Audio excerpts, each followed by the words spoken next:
Go ahead and take the EMF meter and hand him the dowsing rods and see if you guys get the same response. But I do like, and I really, really like the fact that the minute you got the response, you stopped. And you both analyzed where you were and where it was, and pretty much eliminated what you thought was any immediate cause for what may have happened. So you guys did a really good job. But just a thought that if you're getting something with the electromagnetic, to maybe head with another tool in that area. Okay. Let's see some more. Is it okay that we're here? That means no.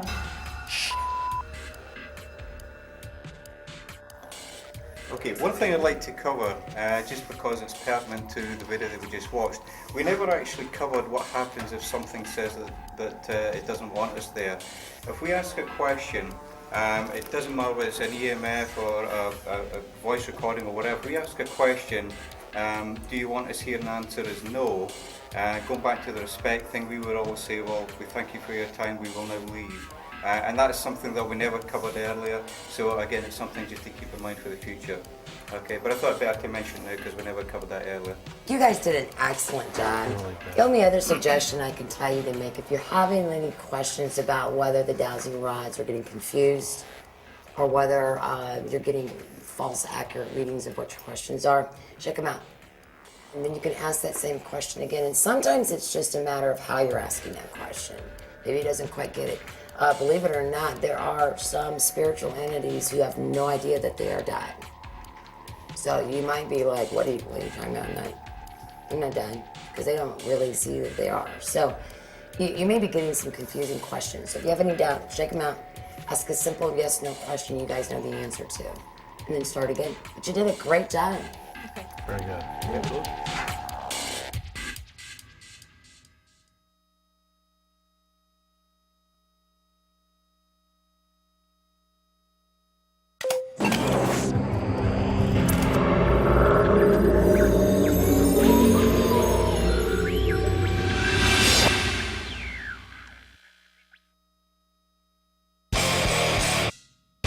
We are Paranormal Task Force, a St. Louis-based paranormal investigation team. We've been everywhere and we've seen it all, and we do it the real way. We're at Eastern State Penitentiary, Philadelphia, Pennsylvania, possibly one of the creepiest places in the United States. It's a great place to bring our new recruits to test their courage and see how well they can handle the darkness. Oh my God. By the end of the next 2 days, we hope that the two recruits will be officially members of the Paranormal Task Force. We just want to see if these two recruits have exactly what it takes.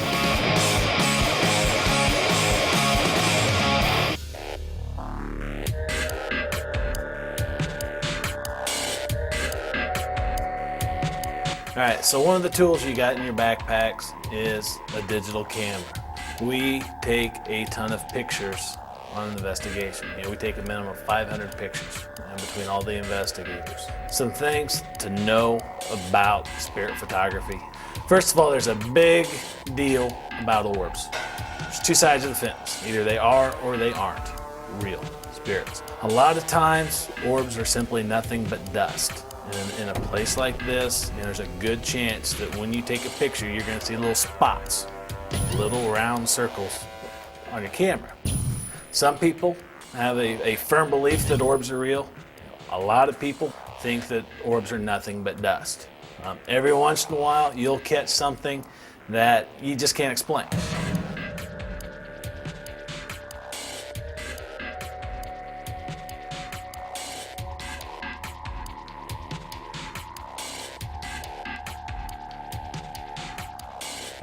Two different types of settings on your cameras. You can do your automatic setting, and some cameras work better on an automatic setting, just your everyday flash. Others have different night modes, night settings on there, where the shutter will stay open a little bit longer. And when you are on that night mode, you have to hold the camera still. Wait for it to flash, wait till you hear that shutter to click, so we don't get any weird anomalies, light. You might get some orange streaks of light that flow through your picture. When you're walking around, taking pictures, listen. If you are walking through and you hear something to your left, turn and snap a picture. take a couple pictures. There's nothing wrong with taking 2 pictures in a row, because if you take them back to back, if there's something in that first picture and something in that second picture, boom, you've got evidence. All right, any questions about that? No. All right, so what we're gonna do, we're gonna send you with your cameras out there in pretty much complete darkness. Start snapping away, bring them back. We'll take a look and see if you catch anything. Sounds great. All right? Ready? Sounds like a plan, All man. right, have fun.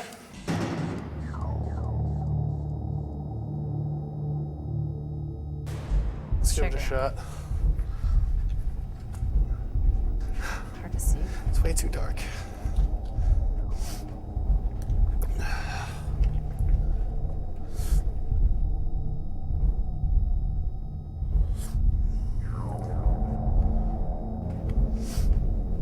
I'll start out with my night vision camera if you want to start with your other one. That way Well. we're shooting opposites.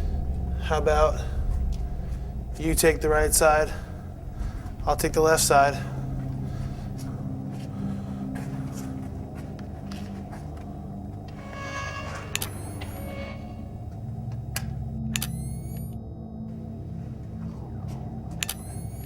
It's so silent.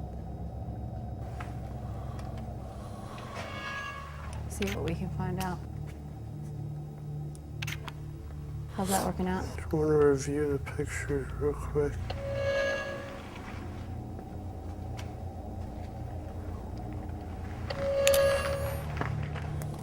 Are you getting anything? Yeah, hold on.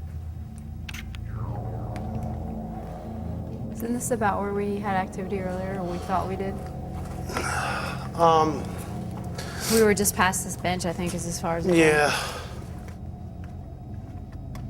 It's crazy. You just have to think and imagine what went on in these rooms. I got this bed in here, and I'm gonna be honest with you, it's Yeah, a lot Like- of these rooms on these halls do have. no. beds and There's still a stuff. mattress in here, and it's just like creeping me the out. There's still a mattress in there. Yes. Let me see. Dude, that is kind of creepy. Just imagine someone had to sleep there. Well, they shouldn't have committed a crime. If I decided to rape and murder, I'd deserve to sleep on a nasty mattress too.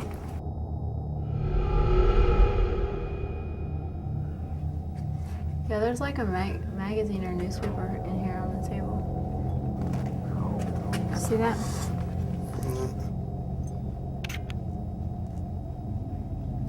I think we got enough photos. We should take it back to the group.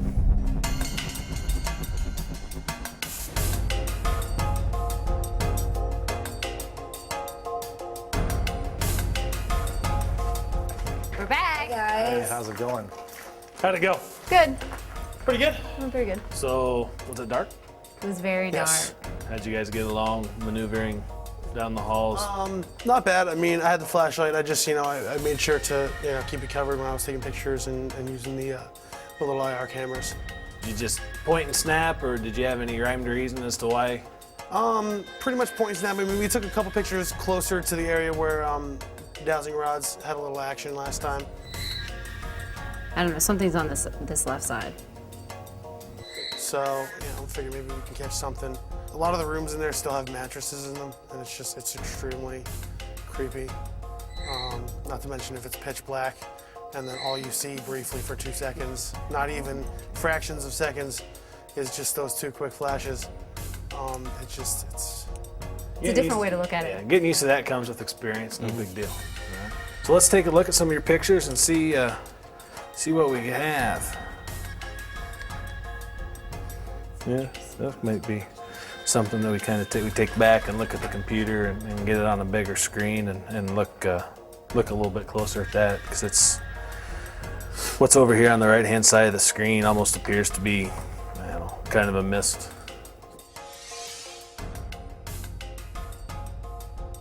That's a pretty cool picture.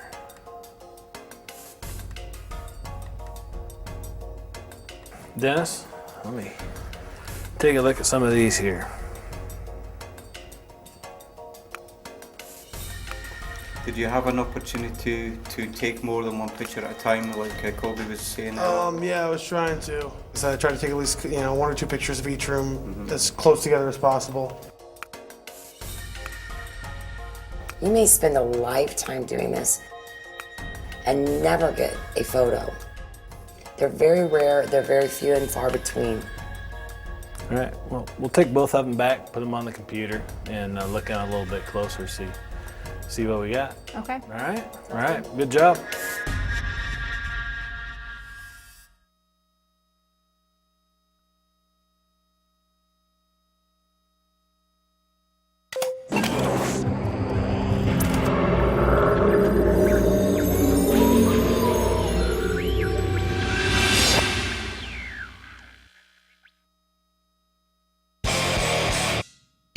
We are Paranormal Task Force, a St. Louis-based paranormal investigation team. We've been everywhere and we've seen it all, and we do it the real way. We're at Eastern State Penitentiary, Philadelphia, Pennsylvania, possibly one of the creepiest places in the United States.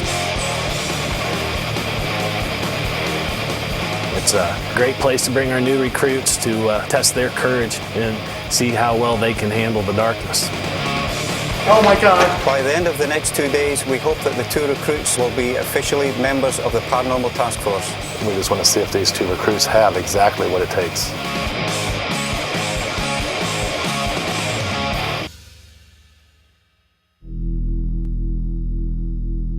I've heard about the Eastern State Penitentiary.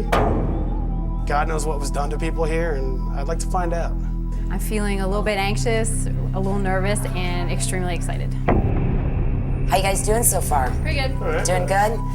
One of the key elements of being a professional paranormal investigator is to do your research on your location and to get good qualified leads to be able to interview people. So we're going to kind of go through that with you to let you know how to get those bases covered.